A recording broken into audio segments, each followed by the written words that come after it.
Il fait froid. Ça sert vraiment à montage, ça ou pas? Ça a commencé ou pas? Ouais. Oui, d'accord.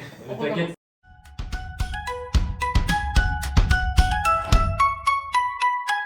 Hands in the air, let's celebrate. Our hard work's gonna make this project great. This is the biggest project of our lives. We're unstoppable, we're on a roll. This is the biggest project of our lives.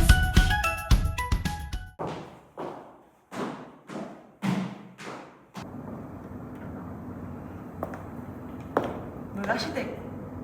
Hello. Oh, vous êtes là?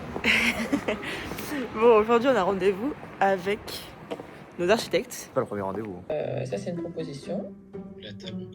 Voilà. Vous voulez Ouais. mettre un écran, enfin pas un Ouais, mais en écran. fait, Un tableau, un truc comme Voilà. ça. En fait, à la base, on voulait mettre la télé ici. Non, mais je sais, il est là, voilà. Attendez, j'ouvre la V2, comme ça vous allez voir. T'as fait quoi? T'as fait deux bureaux avec deux espacements différents, tu vois? C'est un peu la dernière étape avant laquelle on va vous présenter l'appartement. On a préparé des petites questions, comme ça vous allez pouvoir apprendre à les connaître un peu leur travail. Ils sont très talentueux. Il fait froid. On marche tranquillement vers le métro. Non, d'abord, on va prendre un café. Parce que le dimanche matin, c'est sacré, on prend toujours un café. Comment j'ai pu oublier ça? Donc, petite routine du matin, petit café. On lâche 25 balles dans un café. Non mais c'est faux, t'abuses. On va prendre un petit déjeuner complet. Non mais c'est faux, t'abuses. Froid, bah, c'est l'hiver en même temps. Hein. Il fait super froid. Hein. Bon allez, on vous reprend au café.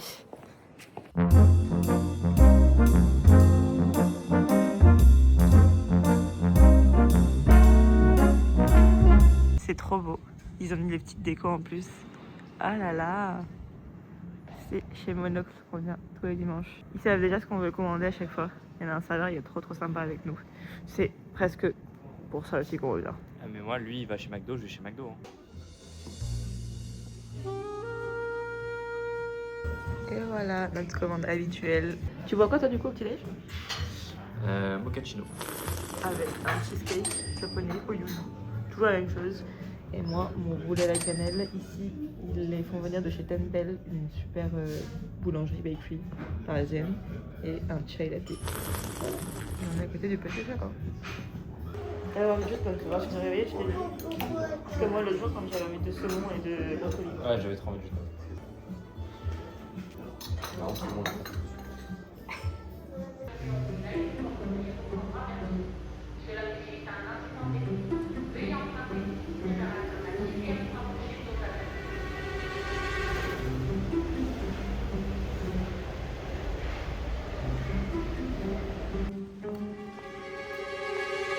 Du coup, on les a retrouvés. Bienvenue. Et il fait beau en plus. Ça sert vraiment à montage, ça ou pas? Non, non, c'est juste pour faire un effet. Alors attends, c'est bon. C'est lancé, moi? Il adore la transition. Voilà. On va faire. Hop. Du coup, salut Aude, salut Elliot. Bonjour. Bonjour. Ça va? Vous êtes qui? Donc on est aujourd'hui avec Aude et Elliot. Ils sont les couples d'architectes que nous avons choisis pour réaliser nos travaux. Et c'est pas seulement un couple d'architectes, c'est aussi des amis. On se connaissait pas mal avant. Ils étaient même venus dîner dans notre placard à balai. Donc ils connaissent bien la vie qu'on avait avant et ils Les vont enjeux. nous accompagner sur la suivante. Voilà. Donc si vous voulez vous présenter. Vas-y, Elliot, présente-toi. Bah, donc Aude et moi avons lancé Aude à l'architecture il y a un peu plus d'1 an maintenant. Donc, on est une entreprise d'architecture qui est spécialisée dans les restaurants, les cafés en partie, les rénovations d'appart, on fait aussi des hôtels. Et puis on s'éclate. Un peu de tout quoi. Donc voilà, aujourd'hui on est 4 à l'agence et on est très content de travailler avec Sissi et Louis, alors avec Sylvaine et Louis Ça me paraît. sur leur futur appart. Il y a plein de choses à vous présenter sur cet espace un peu mystérieux. Atypique. Atypique, exactement. Est-ce que vous pouvez nous raconter un peu comment vous êtes arrivé à faire de l'architecture, à être architecte? Votre Le- beau parcours. Exactement, le début de votre parcours. Tu as commencé? Allez. Tiens. Alors, comment est-ce que j'ai commencé? Alors moi j'ai toujours voulu être architecte depuis que j'avais, je crois, 6 ans. Dans ma tête c'était architecte. Et donc après avoir passé 16 ans en Pologne, je suis arrivée à Lille pour mes études et ensuite j'ai suivi le master à l'école spéciale d'architecture et ensuite la HMONP. En parallèle d'un master 2 de droit de l'urbanisme et de la construction. Et donc aujourd'hui je suis architecte HMONP. Voilà. Moi c'est un peu différent. Je pense que j'ai toujours été baigné dans le monde de l'immobilier parce que mon père travaillait dedans. Par contre, je suis un peu tombé dans le monde de l'architecture par hasard. Après une école d'ingé, j'ai juste choisi de faire un double cursus archi. Et puis c'est à partir de là que je suis lancé dans ce monde Incroyable. incroyable. Ce monde incroyable, très exigeant. Et puis c'est presque une vocation. Mais du coup, vous vous êtes rencontrés pendant les études? Et on s'est rencontrés pendant les études, ouais. Pendant le Covid. Pendant le Covid. Voilà, c'était, en fait on savait pas qu'on allait être dans la même promo, parce qu'on était pas À dans la l'ESA. même promo, à l'ESA. Ok. Et c'était en 2020, et à ce moment-là, on a toujours continué à faire des projets de groupe, donc on s'est dit qu'on travaillait plutôt bien ensemble. Elliot a travaillé en fait en tant qu'assistant à la maîtrise d'ouvrage pendant 2 ans à peu près, ensuite en tant que maître d'œuvre d'exécution pour des architectes. Moi aussi j'ai fait un peu de ça, et ensuite j'étais en agence, et c'est après ça qu'on a décidé d'ouvrir notre agence. Ok, trop cool. Et du coup, toi, c'était une passion un peu de l'enfance, l'architecture. Est-ce que tu peux nous parler un peu de cette passion et surtout, par exemple, d'un architecte que tu aimais bien quand tu étais un peu plus jeune? Alors, c'est un architecte que j'aime encore beaucoup aujourd'hui. On a eu l'occasion de visiter quelques-unes de ses œuvres l'année dernière. C'est Frank Lloyd Wright, et notamment pour sa maison à Oak Park, dans l'Illinois, qui est absolument magnifique parce qu'il apporte. Il est extrêmement sensible, il travaille beaucoup par strates tout au long de sa vie. Il a voulu modifier sa maison en fonction de la vision qu'il avait à différentes étapes de sa vie sur l'architecture. Ok. Voilà. Stylé. Donc tout le monde connaît un peu Frank Lloyd Wright, notamment pour la maison Falling Water, qui est hyper connue, et même un set Lego. Ah ouais? Qui est vraiment le Vraiment? paroxysme. Ouais, il y a Moi, vraiment je un me bats set. encore. Parce qu'on habite dans un 28 mètres carrés. C'est pour bientôt. Mais bientôt, ouais. C'est ça. Et du coup, Elliot, toi, t'as un architecte pour lequel t'as une passion ou pas? Bah, en fait, c'est drôle parce que Aude et moi, je pense, notre amour pour l'architecture se rejoint aussi dans l'architecture art déco, et notamment toute l'architecture de Chicago, à l'école de Chicago, dans le début du XXe siècle. Et j'ai un bâtiment préféré qui s'appelle le Carbon and Carbide Building à Chicago, celui qui est en forme de bouteille de champagne. Et en fait, du coup, l'architecte s'appelle Daniel Burnham, qui est un peu du même ensemble que Frank Lloyd Wright. Mais c'est tout ce mouvement d'architectes avec Aude, on est juste absolument fan. Et donc, le but dans 15 ans, c'est De faire la même chose? de De pouvoir non, ouvrir. ouvrir une antenne à Chicago. Ah ouais? Parce qu'il faut savoir aussi que Elliot donc, est franco-américain, de Caroline du Sud, et donc on a l'occasion quand même d'aller souvent aux États-Unis et d'avoir des attaches Pas là. encore avec nous. Voilà. Pas encore. Ça serait tardé. Et du coup, c'est une bonne transition parce que ça nous permet de nous parler un peu de votre style architectural. Bon, vous êtes encore hyper au début du voyage, mais si vous avez déjà des trucs que vous aimez bien faire, des styles, des éléments un peu caractéristiques de vos réalisations, est-ce que vous en avez par exemple à nous partager? Je pense que c'est là justement où on se rejoint tous les quatre. C'est parce que faut savoir que Sylvain et Louis aiment énormément la couleur, un peu tout ce qui est pop. On va peut-être pas parler de maximalisme, mais par exemple ils adorent quelque chose, je pense que beaucoup d'entre vous aiment les collections par exemple Monoprix qui sont extrêmement colorées, vivantes. Aujourd'hui, nous, ce qu'on aime, c'est faire intervenir à la fois des artistes artisans sur un chantier. Je crois qu'il n'y a pas un seul chantier aujourd'hui qu'on fait sans justement inviter des artistes, que ce soit des mosaïstes, des artistes peintres, ou alors d'autres, même par exemple des carreaux de PP qui ont été réalisés par une céramiste. Et donc, ce qu'on aime, c'est apporter de la couleur. je pense qu'Eliott, tu penses la même chose que moi. Tu n'aimes pas le minimalisme. Ouais, et, tout à fait. Bah, et c'est surtout, on porte une grande importance à tout ce qui est le volume. Parce que alors, ce qui est. Je pense que là où on se diffère d'autres architectes dans ce milieu parisien, c'est qu'au lieu de venir du monde de l'architecture d'intérieur, on est avant tout architecte. Et donc, on a toujours cette hiérarchie un peu de la conception. D'abord, venir concevoir des volumes, puis ensuite affiner un peu plus le design et la déco. Et donc, toujours une très grande importance au volume et comment on se sent dans un espace. Et en fait, là, on travaille bien dans notre agence, c'est qu'on a, chacun d'entre nous a des spécialités différentes et on arrive à très bien coordonner les choses parce qu'il y en a, par exemple, qui sont plus techniques. Comme Eliott. Voilà. Et par exemple, il faut savoir que Tanguy et Juliette, qui nous rejoignent bientôt en janvier, sont très tournés aussi vers justement tout ce qui est textile, le mobilier, voilà, vraiment plus l'architecture d'intérieur et puis la scénographie aussi. Et par exemple, moi, je vais être plus dans, comme disait Eliott, la conception globale des volumes et voilà. On essaie de se compléter. Je pense que là, on se rejoint aussi un peu, et bon, après ça peut changer parce que, comme tu as dit, on a une vision de l'architecture qui évolue dans notre vie, mais on aime beaucoup travailler les courbes, et dans l'appartement qu'on est en train de faire ensemble, ça va se remarquer, je pense. Et moi, j'aime pas l'angle droit, je déteste l'angle droit. Ouais, il y en aura quelques-uns, Mais, on est obligé, parce que t'es obligé mais d'avoir. c'est vrai que souvent dans vos projets, vous travaillez sur des formes un peu qui ondulent, un peu organiques, quoi. Et ça, on kiffe aussi. Ouais, exactement. Et donc, ça tombe bien, parce qu'on va parler de vos projets, les réalisations que vous avez déjà faites.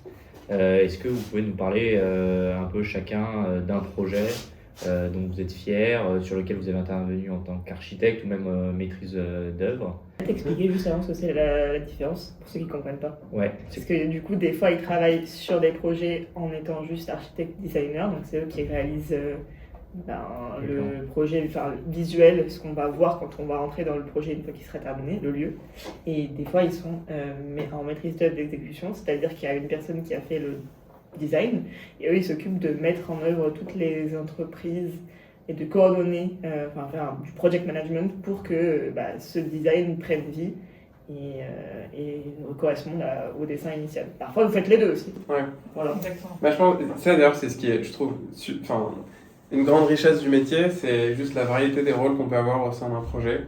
Parce que même, des fois, on conseille les clients dans des projets de développement immobilier. Donc ça, par exemple, c'est plus un peu ce que tu disais, on fait un peu de project management. Donc ça, c'est plus le rôle d'assistant à maîtrise d'ouvrage, faire des faisabilités, accompagner les clients dans des idées un peu farfelues. Mais aussi, on bosse aussi à venir accompagner même des architectes d'intérieur pour une prestation de maîtrise d'œuvre. Et là, comme tu as précisé, Cécile, venir les aider à la passation des marchés et la direction des travaux jusqu'à la fin. Et puis après aussi la prestation complète où on fait tout. Mais c'est vrai que c'est en ça que je trouve que le métier d'architecte est tellement riche parce qu'il y a tellement de positionnements, il y a tellement de manières de venir construire. Très sympa. Et pour rejoindre Eliott, quand on vous parle de diversité de projets et de tâches qu'on fait en général, pour répondre à votre question, un projet moi, qui m'a marqué, c'était un hangar ostréicole à Locmaria-Caire, pour la difficulté urbanistique que c'était de pouvoir mettre au monde ce projet, parce qu'il faut savoir qu'il y a énormément de réglementation quand on est en zone littorale et aussi zone agricole. Donc voilà, ça c'était un projet, je pense, qui nous a bien marqué et on a adoré pouvoir travailler dessus. On espère qu'un jour, peut-être, il y aura des ostréiculteurs qui souhaiteront travailler avec nous. Et sinon, toi, c'est quoi ton projet qui t'a marqué? Un projet qui m'a vraiment marqué, on a eu l'occasion d'être maître d'œuvre pour un projet d'une agence d'architecture intérieure qui s'appelle Dorénavant Studio, sur un projet de restaurant qui s'appelle Envie le Banquet. Et ça, c'était un sacré challenge. Surtout les restaurants qui sont des programmes extrêmement techniques et juste avec le vrai challenge qui est le challenge financier, le challenge du planning. Et donc ça, sacré morceau. On est passé devant et ça envoie du lourd. Ouais. Il faut qu'on rentre dedans maintenant. Et qu'on aille tester. Faut qu'on aime manger là-bas. Nous aussi d'ailleurs. Ok, trop cool. Du coup, c'est aussi pour ça qu'on vous a choisi, parce que vous êtes pour nous des super architectes et que vous travaillez trop bien. Avec plein de casquettes. Avec plein de Et casquettes. sur un projet complexe, enfin atypique aussi comme le nôtre, par rapport à la fois à l'aspect structurel, design, parce qu'il y a des volumes un peu particuliers, et réglementaires avec toutes les demandes à faire à la mairie. On sait que tout ça c'est dans vos cordes, quoi. Bah, en plus, c'est des projets comme ça qui peuvent paraître très simples, qui au final qui ont des vraies complexités. Et je pense même, le vôtre, je pense la partie la plus complexe, ce sera tout l'agencement du chantier. Parce qu'en fait, l'accessibilité au 6e étage est extrêmement compliquée. Donc ça veut dire qu'il faut aussi bien gérer l'agencement des tâches dans le chantier. Parce que comme ils sont très très hauts, comme l'indique le nom du vlog, donc dernier étage. On livre les matériaux par drone. C'est un peu ça. On invente des solutions. On a un hélicoptère 24h sur 24 qui sera au-dessus de la maison. On va faire un live. Ah oui, Vous n'êtes pas prêts en fait. Exactement. Mais oui, donc il faut vraiment penser aussi aux autorisations avec la mairie pour pouvoir faire venir des monts de charge. Et un vrai project management à mettre en place, quoi. Ouais. Et bon, pour revenir un peu en arrière, j'ai fait la première visite de l'appartement avec l'agent immobilier. Et la deuxième, pas très longtemps après, on est revenu avec Louis, ses parents, et vous directement. Donc, vous avez parmi les premiers à avoir vu l'appartement. Parce qu'on savait que déjà qu'on voulait travailler ensemble sur ce projet. Et on voulait avoir votre avis, déjà pour savoir s'il y avait des énormes red flags en mode n'y allez pas, ne le prenez pas. Et du coup, ensuite pour avoir votre avis. Donc la question c'est qu'est-ce que vous avez pensé de cette petite pépite? Moi je trouve, je trouve que c'est très cool parce que vous êtes projeté très vite et c'est aussi de vous que venait l'idée de la trémie et de faire l'escalier en double hauteur qui amenait de la lumière dans le salon. Et pour le coup, en fait, c'est une idée superbe pour donner de la valeur au bien, mais aussi pour juste dégager les espaces. Donc en fait, non, je pense très rapidement, on s'est aligné sur votre vision, qui était, je pense, la vision la plus juste pour cet appart. Et puis après, du coup, direct, tu vois que c'est